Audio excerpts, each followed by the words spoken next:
Neemias, capítulo número 10. Os que encontraram, digam amém. Amém. Versículos número 28.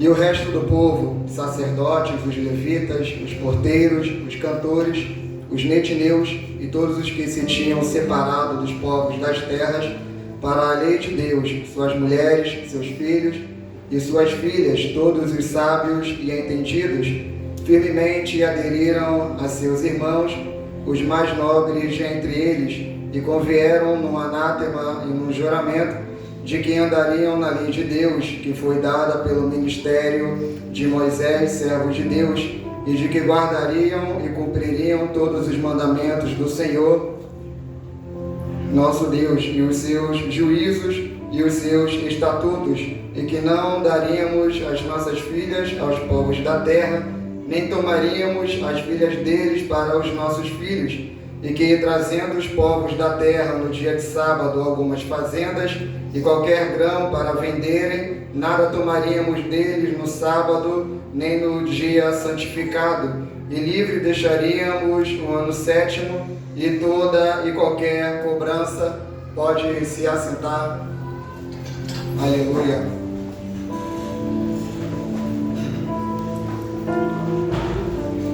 Capítulo de número 7, capítulo de número 8, capítulo de número 9, o capítulo de número 10 de Neemias vem numa sequência. Eles não têm divisória no original hebraico, é como que acontecesse praticamente tudo isso no mesmo mês. O povo, eles estavam celebrando a festa dos tabernáculos. A festa dos tabernáculos é uma das 3 grandes festas judaicas. O povo de Israel tinha muitas festas judaicas, porém 3 que se destacavam, a saber, Pessah, Shavuot, Sukkot, Páscoa, Pentecostes e Tabernáculos. Deus havia dito para Moisés que quando eles entrassem na terra prometida, eles deveriam celebrar a festa dos tabernáculos, e a finalidade da celebração dessa festa era que eles deveriam habitar em tendas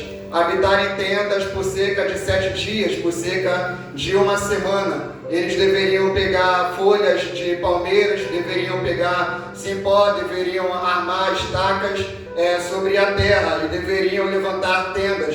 Eles não deveriam habitar esses 7 dias dentro de suas casas feitas de tijolos ou de barros, porque isso eles trariam à lembrança o período que eles passaram por 40 anos no deserto, habitando em tendas. E quando eles levantavam aquelas tendas, eles acendiam uma fogueira dentro da tenda, pelo qual eles deveriam manter acesa essa lâmpada ou essa fogueira dentro desses 7 dias. Não poderia se apagar. Aquilo ali era uma representação da presença de Deus no meio deles. Com isso, eles compreendiam que o período de 40 anos que eles passaram no deserto, habitando em tendas, Deus, como fogo, estava no meio deles, estava guardando eles. Deus é aquele que não tosqueneja, Deus é aquele que não dorme. É interessante que o período de festa do tabernáculo, de festa das tendas, eram períodos de grande tempestade, de grandes ventanias que havia naquela região. Porém, aquelas ventanias, aquelas tempestades não eram capazes de derrubar ou de levar tenda alguma, e nem tampouco apagar o fogo que estava aceso dentro da tenda. E ainda assim eles compreendiam mais ainda que Deus estava guardando a vida deles, porque vinha vento, vinha tempestade, e a tenda estava de pé, a tenda ela estava armada. E dentro desse período de festas, eles designavam levitas e sacerdotes para que estivessem em cada tenda, em cada família, aplicando e lendo a lei para o povo, para cada família. E eles aprendiam a lei do Senhor dentro de suas casas por 7 dias. Nós devemos trazer à memória aqui o período da inauguração do templo que Salomão fez. A Bíblia diz que foram 14 dias de festas, porque 7 dias cada um estava dentro da sua tenda, cada um estava dentro da sua cabana, porque foi exatamente no período das festas dos tabernáculos que houve a inauguração do templo que Salomão ele construiu. E depois dos 7 dias foi a inauguração, exatamente 7 dias de festividade. Então esse período eles estavam dentro das tendas, e quando passou esses 7 dias eles se reuniram, não sei se em uma praça pública, sei que era um lugar bem espaçoso, e eles se reuniram ali para ouvir a lei, para ouvir a palavra do Senhor por intermédio dos escribas e por intermédio dos sacerdotes. E eles estavam falando a lei do Senhor desde a subida da alva. Compreende-se assim então que 5 ou até mesmo antes de 5 da manhã, eles estavam todos de pé, diante do escriba Esdras, diante de Neemias, diante dos sacerdotes. Eles estavam ouvindo toda a lei, desde Gênesis até Deuteronômio. Eles estavam de pé, ouvindo a lei, ouvindo a palavra do Senhor. E essa brincadeira foi durar lá para meio-dia ou um pouquinho mais além, em pé. Ninguém reclamando de cansaço, ninguém reclamando de dor na perna, porque eles estavam querendo receber a palavra do Senhor. A Bíblia diz que após eles receberem a palavra do Senhor e a instrução de toda a lei, o povo ele começou a chorar, outros começaram até mesmo a se alegrar. Houve ali um grande avivamento, porque conforme a palavra de Deus estava sendo ministrada, eles estavam se lembrando, porque eles foram para o cativeiro exatamente porque eles desobedeceram a lei. Eles passaram 70 anos na Babilônia exatamente porque eles desobedeceram a palavra. O reino do norte, eles habitaram na Assíria exatamente por mais 60 e poucos anos, porque eles deixaram de obedecer a palavra. E quando a palavra de Deus estava sendo aplicada, eles estavam lendo a palavra do Senhor, e parece que até mesmo ouvindo na sua memória a voz de Moisés, quando Moisés dizia: Deus vai colocar vocês dentro de uma terra, mas vocês irão se rebelar, vocês irão desobedecer, e Deus vai espalhar vocês por diversos povos e por diversas terras. E eles estavam ali, ouvindo a palavra de Deus, sendo ali introduzido dentro deles a palavra do Senhor, o Espírito Santo fazendo a obra, e eles compreendem que eles precisam se arrepender das suas más obras, porque mesmo após ter retornado da Babilônia, eles ainda estavam se relacionando com mulheres e com homens estrangeiros. Alguns por aí afora que dizem que Deus ele é racista, porque ele separou o povo e ele só quer que aquele povo viva de forma santa ou que vá para o céu. São pessoas que não compreendem a palavra de Deus. Deus ele não é racista, porque se Deus fosse racista, a Bíblia não diria: minha é a terra, disse o Senhor, e toda a sua plenitude, os homens e tudo que é na terra pertence ao Senhor. Todos os povos pertencem ao Senhor, todos os povos são chamados pelo nome do Senhor, porque Deus é aquele que dá o fôlego de vida, e é aquele que tira o fôlego de vida. Deus é aquele que convence o homem da justiça, do pecado e do juízo. Se Deus ele fosse racista, ele não teria enviado o seu filho unigênito para morrer por toda a humanidade. Quando Deus enviou o seu único filho, ele enviou não para morrer somente para os céus, mas ele enviou para morrer por todos aqueles que habitam aqui em todas as gerações. Eles estavam se misturando com moabitas e amonitas. E naquele momento que a palavra estava sendo ministrada, eles começaram a chorar. E os sacerdotes começaram a dizer para eles: vocês precisam se separar dessas mulheres, precisam se separar desses homens, e precisam despedir os filhos que vocês tiveram com essas mulheres e com esses homens. A Bíblia diz no livro de Esdras que aquela mistura foi tão grande que mesmo aquelas crianças, elas não falavam muito bem. Tinha mudado o dialeto, tinha mudado a fala, porque elas falavam meio hebraico, e falavam meio moabita, e falavam meio amonita, devido à mistura. Quando Deus estava querendo o povo separado, você precisa compreender que o Deus dos moabitas e o Deus dos amonitas é Moloque. O Deus que eles serviam é Moloque, porque Deus queria a nação de Israel completamente separada, porque senão dentro de uma casa haveria compreensão de que as crianças são herança do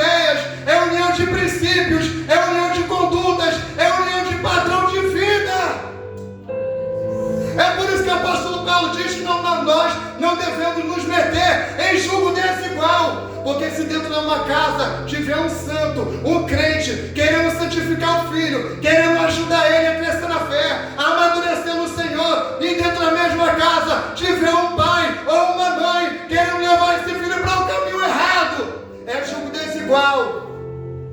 Esdras e Neemias estão falando para eles: vocês precisam expulsá-los e mandá-los de volta para as suas terras.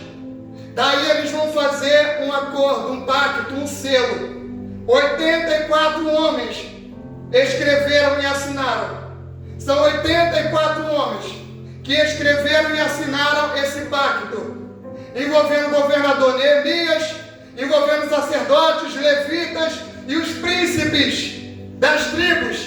Eles estão escrevendo e dizendo: nós iremos cumprir a palavra do Senhor. Nós iremos obedecer ao Senhor exatamente como tudo está escrito, nós iremos obedecer. E a Bíblia está dizendo para nós que todos aqueles que assinaram, eles tinham se afastado do mal, eles tinham se afastado do erro. Nós precisamos compreender que toda assinatura, ela leva um peso, toda assinatura, ela leva a responsabilidade, ela leva a moral, ela leva a autoridade daquele que está assinando. Aí a Bíblia está dizendo que todos aqueles que assinaram, eles tinham guardado e se separado para o Senhor. Então quem está assinando tem uma vida separada, quem está assinando tem uma vida guardada, quem está assinando tem uma vida debaixo da obediência do Senhor. Eu não posso vir com a vida errada, querendo assinar certos documentos que competem à casa do Senhor, que competem à obra de Deus, porque existe um peso espiritual nisso. Então eu preciso ter a minha vida santa, a minha vida reta, a minha vida em obediência à palavra de Deus, para que a minha palavra e para que a minha assinatura tenha peso. Eles assinaram, e dentro desse pacto, dentro desse novo acordo que eles fizeram com o povo e com a nação, está incluído eles levarem dízimos e ofertas para o templo e para a casa do Senhor.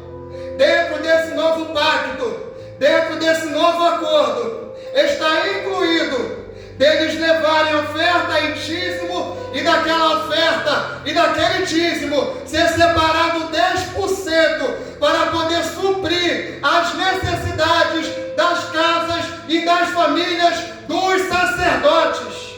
E a Bíblia diz que eles fizeram isso com muita alegria. Eles fizeram isso de bom coração, fizeram isso de bom grado, porque eles compreendiam que eles deveriam manter não somente o templo, não somente as necessidades e a estrutura do templo, eles deveriam manter também a casa dos sacerdotes.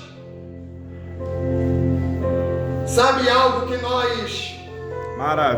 nós absorvemos no decorrer do tempo? Errôneo. Costume. Que no decorrer dos anos, nós fomos levando, sabe, sem dar importância ou atenção alguma. Nós passamos a compreender, nós passamos a observar somente a obrigação e os deveres que o sacerdote deve exercer na casa do Senhor. Como dever e como obrigação, o sacerdote, ele precisa todos os dias sacrificar pelo povo. Como dever e como obrigação, os sacerdotes precisam todos os dias manter a lamparina do templo acesa. Precisam manter todos os dias brasa diante do altar de incenso. Como dever e como obrigação, os sacerdotes precisam manter e cobrir toda a nação espiritualmente. Sacerdote é autoridade religiosa e espiritual sobre o povo. Daí nós começamos a olhar somente para isso também. O pastor, como pastor, ele precisa manter o povo coberto espiritualmente, ele é a autoridade. Pensa aí quantas brigas o pastor, ele não já comprou por causa de nós. Pensa em quantas batalhas ferrenhas o pastor, ele já não entrou. por causa da nossa casa, por causa da nossa família, por causa do seu casamento, por causa dos seus filhos. Quantas e quantas batalhas, quantas e quantas orientações o pastor já não ministrou em nossos corações, em nossas vidas. Aí nós passamos a olhar para o pastor assim. Ele tem o dever de manter a minha família debaixo da bênção. Tem a obrigação de manter a minha família coberta espiritualmente. Mas ele também tem privilégios. O sacerdote tinha privilégios.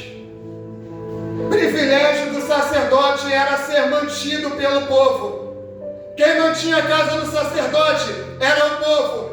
Porque o sacerdote não ia para um campo trabalhar, mas a oração do sacerdote mantinha o trabalho daqueles que estavam lá no campo. Maravilha! O sacerdote não ia para o aprisco para cuidar de ovelha, mas a palavra que saía da boca do sacerdote mantinha o trabalho do pastor. Bendito o sacerdote não pegava espada para ir em campos de batalha, mas a oração e sacrifício sacerdotal mantinha os soldados vivos no campo de batalha. Sacerdote, ele era separado tempo integral para a casa do Senhor. Então quem trabalhava mais? Quem trabalha no campo ou o sacerdote? Quem se esgota mais? Quem cuida de ovelha ou o sacerdote? Quem fica mais fatigado? Quem está na batalha ou o sacerdote? Da batalha eu irei retornar vitorioso. Retornarei para minha casa, me deitarei e irei dormir. Do aprisco eu irei retornar para minha casa e irei dormir. Da lavoura do campo eu irei retornar para minha casa e irei dormir. O sacerdote precisa manter o fogo aceso 24 horas. Quase não dorme. De período em período precisa olhar para ver se a chama está acesa no altar. Apagar a chama do altar é como ter a cobertura de Deus longe do povo. Deixar a brasa do altar do incenso se apagar é como ter a nação inteira exposta a ataques do maligno. Então o sacerdote tem privilégios. Tudo que se traz para o templo é retirado 10ª parte para a casa sacerdotal. Eu não compreendo a dificuldade de entender tal mandamento do Senhor, porque são 10 anos que estamos ensinando à luz da palavra, sem heresia, sem fábulas. Maravilha! Estamos ensinando à luz da palavra, sem filosofias humanas. Estamos ensinando à luz da palavra, de Gênesis a Apocalipse, trazendo no original hebraico, no grego, no aramaico, língua morta, trazendo todo tipo de original e lendo de trás para frente, de cabeça para baixo, e parece que não é introduzido o ensino da verdade na mente de alguns. O problema não está na palavra, porque o apóstolo Paulo disse em Romanos que nada pode contra a verdade, a não ser pela verdade. Logo, o problema não está na verdade, o problema está na combustão dos ouvidos, o problema está na mente cauterizada, o problema está no coração endurecido. Se nós compreendêssemos esse princípio da palavra, toda vez que nós fôssemos até o nosso pastor, eu gosto de usar a expressão audiência para conversar. Toda vez que nós tivéssemos uma audiência com o nosso pastor, faríamos igual a Ana, que foi até o sumo sacerdote Eli, e ela não foi de mãos vazias. Ana levou cordeiro, Ana levou oferta de libação, vinho, Ana levou trigo tostado, Ana está levando para o sumo sacerdote Eli, e está dizendo: esta é a minha oferta de gratidão, porque por esta criança orava eu, Deus deu ela para mim. É uma oferta de gratidão para o Senhor. Sumo sacerdote Eli. Se nós compreendêssemos esse princípio espiritual. Toda vez que o pastor viesse até a nossa casa, nós faríamos igual a Abraão. Abraão recebeu a presença do próprio Deus.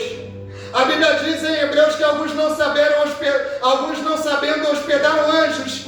Daí Abraão está hospedando o próprio Deus, mas 2 anjos ali com ele, e Abraão diz para Sara: prepara bolo, prepara manteiga e coloca aqui diante. E eles se alimentaram diante de Abraão. Precisamos reconhecer a autoridade que Deus colocou sobre a nossa vida. Até porque é da boca dessa autoridade que sai a palavra de bênção para a minha casa e para a minha família. Eu não sei se você tem esse reconhecimento, mas eu tenho plena consciência e convicção de que se não fosse uma palavra pastoral, eu não estaria nem aqui. Se não fosse uma palavra pastoral, a minha vida estaria arrasada. Se não fosse uma palavra pastoral, eu estaria depressivo por aí. Eu não posso me lembrar do meu pastor somente nos seus deveres. Toda vez que houver uma locomoção na igreja, entre os membros, estamos querendo fazer isso para a casa do nosso pastor. Eu não posso ter em meu coração pensamentos engraçados, que quando é na minha vez ninguém faz, que quando é na minha vez ninguém se move. Tu é pastor? Maravilha! Tu é sacerdote? Tem 2 pastores nessa casa? Bendito Quer é fazer Deus. para ti? Reúne a tua família, chama os amigos e faça. Sacerdote na casa do Senhor é algo que envolve toda a membresia, em reconhecimento a tudo que Ele faz por nós. Glória. Ninguém aqui dentro dessa casa trabalha mais do que o pastor. Ninguém aqui dentro dessa casa se esforça mais do que o pastor. O pastor precisa ser suprido. O pastor precisa ser coberto espiritualmente. Ou vamos orar somente pela casa do pastor quando as coisas estiverem apertadas para o nosso pastor?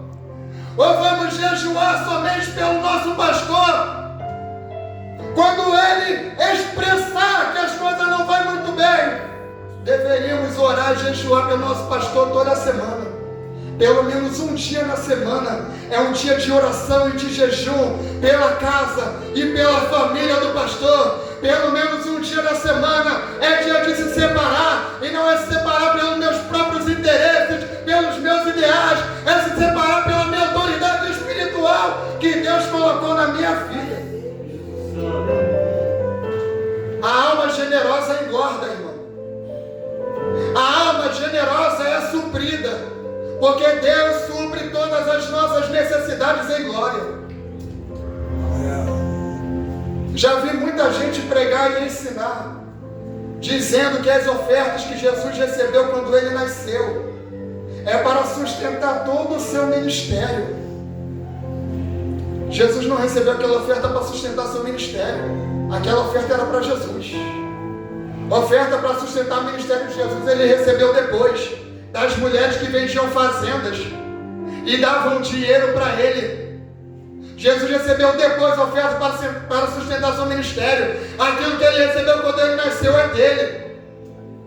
Logo eu compreendo que vocação e chamado de Deus, Ele é o primeiro a estar guardando e suprindo a necessidade daquele que Ele chama.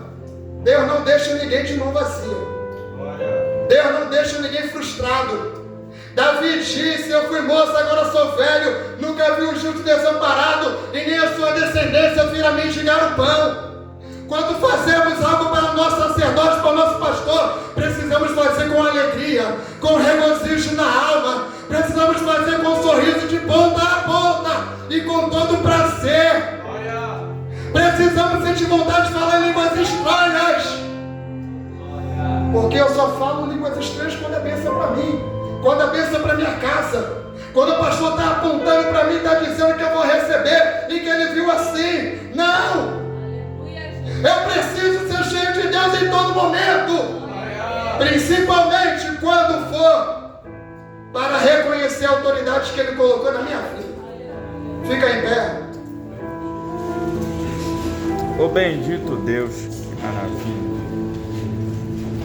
Nós não levaremos essa ideia para um novo tempo, para o projeto. Qual a ideia? De que pastor só tem dever e obrigação. Ele tem privilégios. Se você puder sair com um pastor, e se você puder pagar o lanche dele, pague. Se você souber que o seu pastor está com desejo e vontade de fazer uma viagem, e se você puder financiar, financie.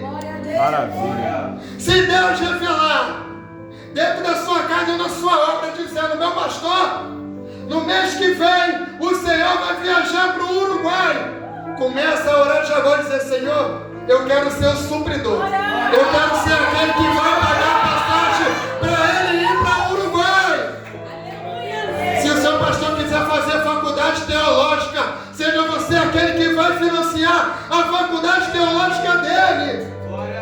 Deita água na mão do seu pastor, deita água na mão da sua autoridade.